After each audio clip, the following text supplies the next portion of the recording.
Epistemologi ini juga dianut kaum kebatinan di Jawa. Misalnya berpendapat bahwa yang penting sholat itu tidak lalai atau selalu eling dalam bahasa Jawanya, ingat pada Allah. Tidak perlu melaksanakan syariah salat dengan syarat dan rukunnya, karena dalam keyakinan mereka, esensi salat itu adalah ingat atau eling. Assalamualaikum warahmatullahi wabarakatuh. Alhamdulillah, para sahabat, para teman-temanku yang dimuliakan oleh Allah Subhanahu wa Ta'ala. Aliran batiniyah merupakan suatu kepercayaan tertentu yang meyakini bahwa setiap segala sesuatu yang paling penting itu adalah batin, bukan zahir. Batin adalah esensi dan hakikat, sedangkan zahir adalah penampakan yang tidak sesungguhnya. Kepercayaan ini masuk ke dalam beberapa sekte sampai membentuk keyakinan sendiri. Pengaruhnya sampai masuk ke aliran Syiah, filosof, ibahiyah, dan lain-lain. Dalam perkembangannya, kepercayaan ini ikut memberi pengaruh terhadap paham sinkretisme, pluralisme, dan keyakinan pengguguran kewajiban syariah. Maka tak heran beberapa ulama terkemuka menaruh perhatian terhadap ajaran ini. Sebut saja Hujjatul Islam Imam Al-Ghazali yang menulis catatan khusus kritik terhadap aliran ini dalam kitabnya yang diberi nama Fadaihul Batiniyah. Beliau Imam Ghazali menerangkan di antara ciri batiniyah adalah mengingkari arti literal Al-Quran dan hadis. Selain itu, ada Imam Qadhi Abdul Faid Iyad dalam kitab Asy-Syifa bi Ta'rifi Hukukil Mustafa. Dalam kitab ini beliau memaparkan bahwa batiniyah adalah mereka yang berkeyakinan syariah dan sebagian besar berita yang dibawa oleh para nabi dan rasul tidak sesuai dengan makna batinnya. Ajaran ini sejatinya adalah campuran antara ajaran Neoplatonisme, filsafat Aristoteles, Majusi, Yahudi, dan Islam. Sehingga batiniyah dapat dikatakan kepercayaan sinkretisme yang masuk ke dalam aliran-aliran Islam. Meski telah berkembang dan terpecah sejak awal hingga kini, akan tetapi kepercayaan dasarnya masih tetap, yaitu batin itu nyata dan zahir itu tidak nyata, sehingga cenderung kepada kepercayaan dualisme. Yang hakiki dari segala sesuatu adalah batin, bukan zahir. Aliran batiniyah memiliki sejarah panjang, selalu berkembang, berpecah, dan bisa berganti baju pada tiap periode zamannya. Sekte ini bermetamorfosis, terpecah menjadi banyak aliran dengan berbagai namanya. Embrio ajarannya telah muncul pada periode awal Islam. Dapat ditelusuri jejak-jejaknya pada sebuah kelompok yang disebut Sabaiyah, pengikut Abdullah bin Saba, dan beberapa abad kemudian dikembangkan oleh Maimun bin Daisan, seorang budak beragama Majusi.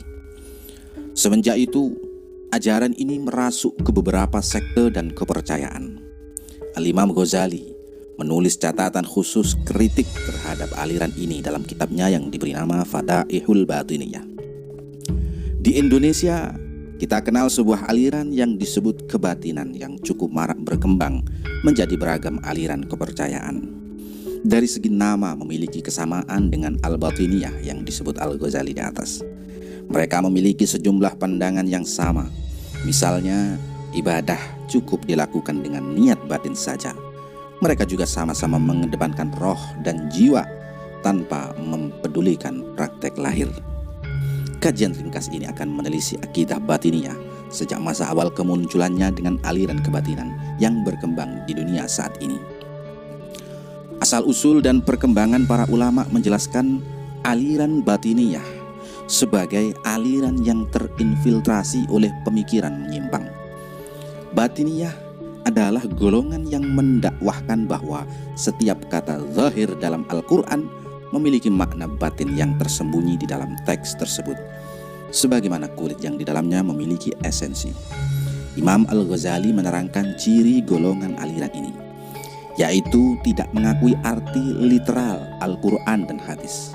Teks Al-Quran ditakwil batin untuk mendapatkan makna yang sesuai dengan pemahaman mereka. Menurut Al-Ghazali, secara zahir aliran batiniyah ini memiliki wajah Rafidhah, tapi di dalamnya berupa wajah kekufuran yang diramu dari berbagai aliran pemikiran filsafat Yunani, Majusi, dan Yahudi.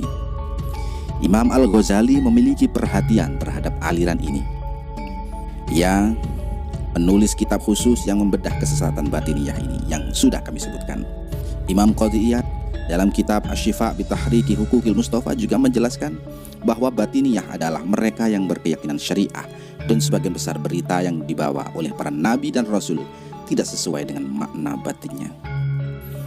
Kalangan ahli kalam dan sejarawan muslim berbeda pendapat tentang asal muasal aliran batiniyah ini. Ada yang berpendapat bahwa batiniyah berasal dari agama Majusi. Ada pula yang mengatakan bersumber dari agama Sabaiyah. Namun yang jelas, praktik keagamaan batiniyah dan aliran-aliran lain yang semisalnya bersumber dari pemikiran Yunani kuno yang menginfiltrasi ke dalam berbagai golongan batiniyah. Ahmad Al-Khatib dalam riset ilmiahnya menguraikan kaitan aliran Syiah dan batiniyah. Menurutnya, ketika membicarakan aliran batiniyah, maka kita tidak bisa melepaskan dari kemunculan Syiah. Menegaskan apa yang telah digambarkan oleh Imam Ghazali, Ahmad Al-Khatib berpendapat bahwa fenomena tasyayyu berada satu garis dengan batiniyah. Bahwasanya unsur-unsur ajaran batiniyah yang bersumber dari filsafat Plato, Yahudi, Kristen, dan Hindu telah masuk ke dalam Syiah Ismailiyah. Ajaran yang paling menonjol yang terindikasi berasal dari pemikiran asing tersebut diantaranya berupa ajaran ta'wil batin. Setiap huruf dalam kitab suci memiliki rahasia-rahasia gaib, hanya diketahui oleh para imam mereka atau orang-orang khusus. Ajaran ini mulanya berasal dari Yahudi kelompok penganut Kabbalah. Kabbalah ini berasal dari bahasa Ibrani yang artinya adat istiadat. Aliran ini menjadi sumber sihir-sihir di Eropa. Ia pertama diajarkan oleh Samiri yang mengajak bangsa Israel keluar dari Mesir untuk menyembah patung anak sapi. Ajaran emanasinya menjadi kepercayaan kelompok kebatinan di dunia. Kelompok Kabbalah memiliki pandangan bahwa pengetahuan sejati itu bukan diperoleh dengan membaca teks lahir, karena ilmu itu tersembunyi di dalam teks. Segala hal yang tampak di dunia ini bukanlah esensi. Yang paling penting dari segala realitas adalah sisi batin atau esoterik. Kabbalah adalah ajaran mistik Yahudi yang umurnya sudah ribuan tahun dengan doktrin okultisme rahasia atau sihir rahasia. Yahudi mempraktikannya terhadap kitab Taurat. Takwil ini kemudian bercampur dengan filsafat Yunani, Neoplatonisme, dan kepercayaan orang-orang Persia. Bentuk ajaran ini pernah dipraktekkan pada masyarakat Yunani dan Iskandariah dahulu, yang konon disebut dengan Ahlul Irfan, orang-orang yang menggemari spiritualisme dengan cara bersemedi. Kelompok ini meyakini bahwa ilmu batin yang disebut irfan adalah yang paling penting. Mereka yang menekuni irfan, hatinya akan tersinari oleh wahyu tanpa perantara apapun. Salah satu doktrin yang diajarkan berupa ajaran agama universal, yakni penyamaan agama-agama di dunia pada tingkat irfan. Dalam keyakinan kaum Kabbalis Yahudi, bangsa Israel tidak dapat dipisahkan dari zat Tuhan, tetapi menjadi bagian dari ritme ketuhanan. Pada zaman Nabi Musa, kaum Kabbalis menentang dakwah Tauhid. Raja Fir'aun memanfaatkan mereka dengan ilmu sihirnya untuk menentang Nabi Musa alaihissalam. Kaum Kabbalis dan Ahlul Irfan sangat ekstrim mempercayai pengetahuan hakiki itu berasal dari aspek batin. Antara aspek lahir dan batin tidak dipandang secara proporsional.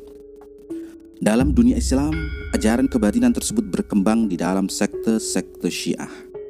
Fondasi ajarannya dibangun oleh Abdullah bin Saba, seorang Yahudi yang mengaku masuk Islam pada zaman kekhalifahan Utsman bin Affan.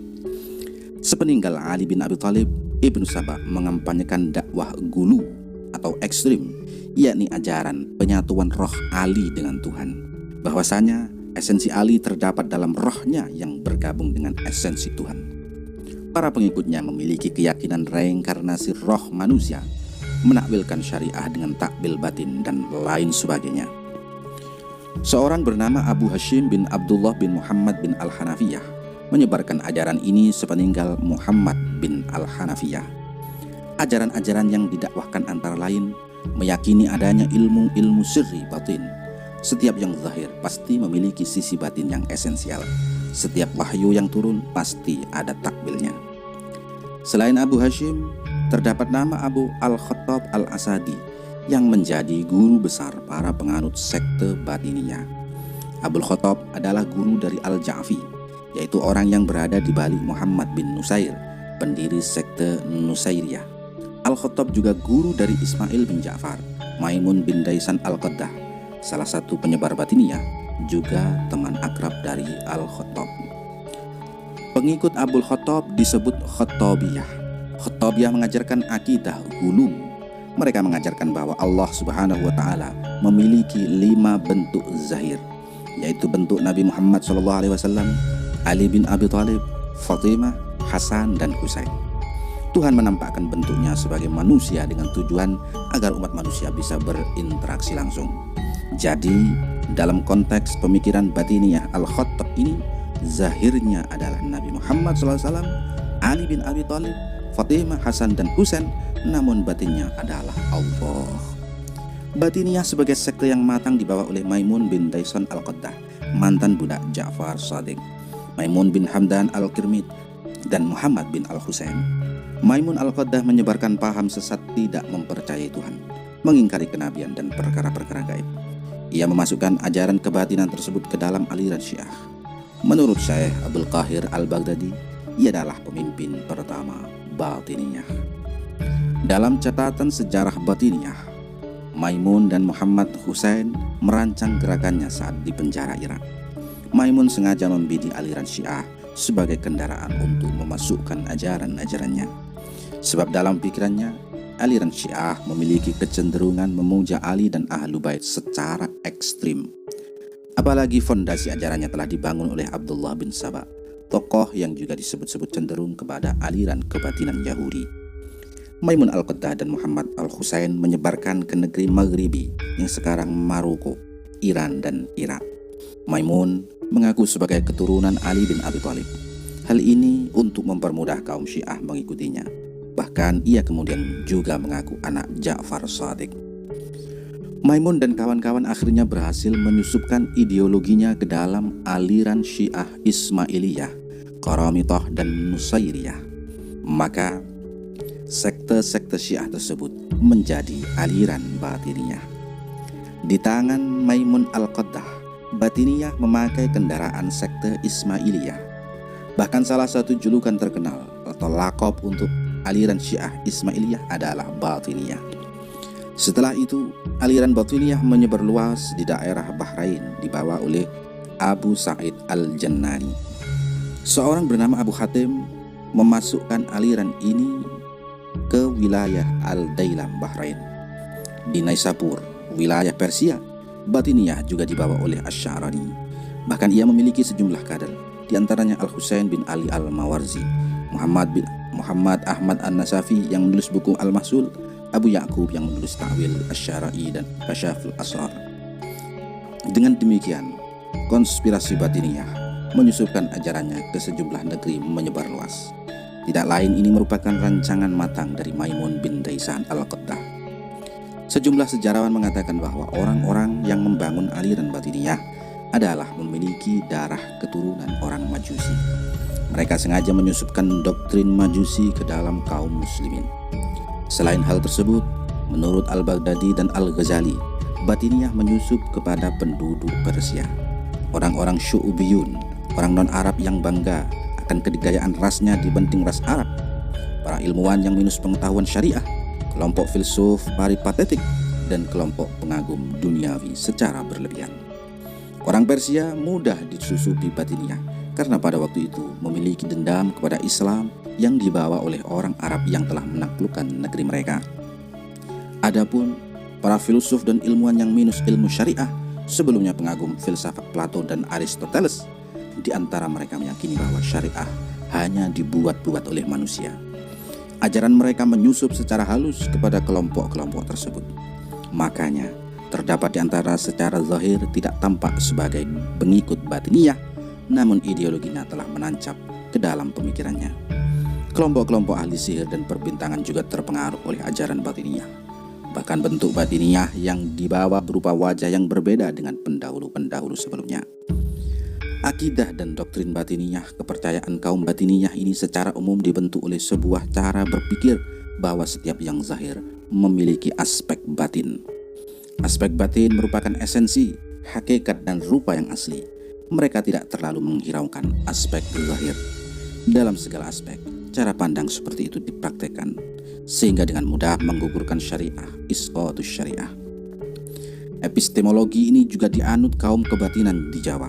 Misalnya berpendapat bahwa yang penting sholat itu tidak lalai atau selalu eling dalam bahasa Jawanya, ingat pada Allah. Tidak perlu melaksanakan syariah salat dengan syarat dan rukunnya, karena dalam keyakinan mereka, esensi salat itu adalah ingat atau eling. Pengguguran terhadap syariah ini mereka lakukan secara bertingkat. Bagi pemula yang baru masuk Islam, aliran ini masih dibebani menjalani syariah. Namun, jika telah mencapai tingkat tertentu, maka mereka terbebas dari taklif syariah. Tidak ada kewajiban beribadah kepada Allah Subhanahu wa Ta'ala. Mereka yang telah mencapai tingkatan tertentu adalah orang-orang khusus yang telah memiliki pengetahuan batin yang luas. Kelompok ini juga disebut ibahiyah karena memperbolehkan larangan-larangan syarak untuk dikerjakan. Hadratus Syekh Hasyim Asy'ari menyebut kelompok ibahiyah yang menggugurkan syariah ini adalah ahli bid'ah dan zindik. Dalam risalah Ahlus Sunnah wal Jamaah, beliau menuliskan, mereka adalah golongan-golongan ibahiyun yang berkata bahwa sesungguhnya seorang hamba ketika mencapai puncaknya mahabbah pada Allah dan hatinya telah bersih dari kelalaian dan memilih keimanan di atas kekafiran dan kekufuran, maka gugurlah perintah-perintah dan larangan-larangan syariat kepadanya, dan Allah tidak akan memasukkan dia ke dalam neraka sebab melakukan dosa-dosa besar. Sebagian lagi mereka mengatakan bahwa gugur atau tidak diwajibkan lagi beribadah, ibadah zahir, dan ibadahnya hanya cukup tafakur dan memperbaiki akhlak batin. Seperti yang dikatakan oleh Sayyid Muhammad di dalam Syarah Ihya, ini adalah pendapat yang kufur, zindik dan sesat. Syekh Hasyim Asy'ari menjelaskan bahwa kaum ibahiyah itu mengajarkan isqatus syariah. Mereka berkeyakinan bila seorang hamba itu telah mencapai puncak mahabbah atau cinta, hatinya tidak lalai atau selalu eling, maka kewajiban syariahnya gugur. Mereka menggugurkan ibadah zahir. Adapun cara ibadah mereka cukup dengan cara tafakur dan memperbaiki akhlak batin. Kelompok batiniyah dari ibahiyah juga membuat fitnah di kalangan sufi. Imam Al-Ghazali menyebut kelompok sufi yang terinfiltrasi ajaran asing itu sebagai sufi jahil, yang sesungguhnya tidak menjalankan ajaran tasawuf. Syekh Abdul Qasim Al-Junaidi Al-Baghdadi memperingatkan kemunculan sufi jahil yang menggugurkan kewajiban syariah. Menurutnya, orang yang merasa telah wusul sampai kepada tingkatan tertentu kemudian meninggalkan aktivitas ibadah yang diwajibkan oleh Allah Subhanahu wa Ta'ala itu lebih buruk dari orang yang mencuri dan berzina. Syekh Hasyim Asy'ari mengatakan bahwa siapapun ditaklif syariah, dibebani syariah, tidak ada perbedaan antara santri, kiai, awam dan wali. Ia mengatakan tidak ada namanya wali yang meninggalkan kewajiban syariah. Apabila ada yang mengingkari syariah, maka ia sesungguhnya mengikuti hawa nafsunya saja dan tertipu oleh setan. Orang seperti itu menurutnya tidak perlu dipercaya. Orang yang mengenal Allah Subhanahu wa Ta'ala wajib menjalankan seluruh amal zahir dan batin. Syekh Hasyim Asy'ari tidak memisahkan antara ibadah zahir dan batin. Tidak membuat dikotomi bahwa ibadah batin adalah untuk orang tertentu, yang lahir untuk orang tertentu, tidak. Dalam kamus tasawuf tidak ada kaidah ini. Kaidah tersebut hanya terdapat pada orang batiniyah atau ibahiyah. Para ulama tasawuf seperti Imam Al-Ghazali, Izzuddin bin Abdussalam, Al-Qadiyah dan Imam Al-Qushairi menjelaskan bahwa dalam kondisi apapun dan bagaimanapun kewajiban syariah tidak boleh digugurkan. Imam Izzuddin bin Abdussalam pernah mengatakan, apabila kalian melihat seseorang yang bisa terbang di udara dan berjalan di atas air, atau bisa memberitahukan, mengabarkan hal-hal gaib, hal-hal yang belum terjadi, dan menentang syariat dengan melakukan segala macam perkara yang diharamkan tanpa sebab-sebab yang dihalalkan, atau meninggalkan perkara-perkara yang diwajibkan tanpa sebab-sebab yang diperbolehkan, maka sesungguhnya dia adalah setan yang Allah pasangkan, yang Allah buatkan fitnah bagi orang-orang yang bodoh. Dan ini tidak jauh dari sebab yang Allah sifatkan untuk orang-orang yang tersesat. Syekh Izzuddin bin Abdussalam mengingatkan kita agar tidak mudah tertipu oleh makar kaum kebatinan yang pura-pura sufi. Menurutnya, kita jangan terburu kagum terhadap orang yang bisa terbang, berjalan di atas air, dan mengabarkan hal-hal gaib. Jika kita temui orang seperti itu, akan tetapi ia meninggalkan syariah, maka orang tersebut adalah setan yang menipu orang-orang bodoh. Adapun pendapat batiniyah yang menggugurkan syariah seperti itu berawal dari pandangan dualisme yang memisahkan secara dikotomik antara ibadah zahir dan ibadah batin. Imam Al-Ghazali mengecam keras pandangan dualis seperti itu. Dalam penjelasannya ia mengatakan, syariah itu adalah sisi yang zahir dan hakikat itu adalah sisi yang batin. Jadi dua-duanya harus berjalan bersama. Namun dua sisi itu tidak boleh berseberangan atau dipisahkan. Sisi batinnya adalah kekhusyuan, keikhlasan dan kesungguhan ibadah. Maka untuk mencapai ibadah yang berkualitas dan benar, keduanya tidak boleh dipisahkan. Orang yang memisahkan antara keduanya dengan meninggalkan ibadah zahir adalah kafir. Selain itu, kaum batiniyah ini juga menafikan sifat-sifat Allah Subhanahu wa taala. Aliran kebatinan di Indonesia umumnya mempengaruhi kaum awam yang tertarik dengan hal-hal gaib atau mistisisme. Jumlah aliran kebatinan di Indonesia yang lebih dari 100 secara umum mengadut dualisme lahir batin dan menggugurkan syariah. Paham ini mudah masuk kepada orang-orang muslim yang menginginkan ibadah instan. Kebatinan dipandang sebagai cara beragama yang mudah, apalagi ditambah dengan kampanye bahwa ilmu kebatinan yang berkaitan dengan dunia gaib dapat mempermudah persoalan kehidupan masyarakat. Para ulama telah sepakat tentang kesesatan batiniyah dengan berbagai sebutan. Imam Al-Ghazali menjelaskan bahwa kaum batin telah keluar dari Islam dikarenakan menggugurkan kewajiban syariah, meyakini alam ini qadim, Allah tidak memiliki sifat. Al-Ghazali menyebut mereka berwajah Syiah. Abdul Qadir Al-Baghdadi menyebut mereka adalah kaum Dahriyah zindik, tidak mempercayai Tuhan, meyakini keabadian alam dan menolak taklif syariah, tidak percaya Nabi. Syekh Hasyim Asy'ari menyebutnya sebagai golongan ibahiyah, yaitu golongan yang menghalalkan kewajiban syariah. Syekh Ibnu Taimiyah menilai kekafiran batiniyah melampaui Yahudi dan Nasrani. Mereka menampakkan wajah tasyayyu dan cinta kepada ahlul bait. Hakikatnya mereka tidak beriman kepada Allah, Rasulnya, hari kiamat dan hari akhir. Wallahu a'lam bishawab.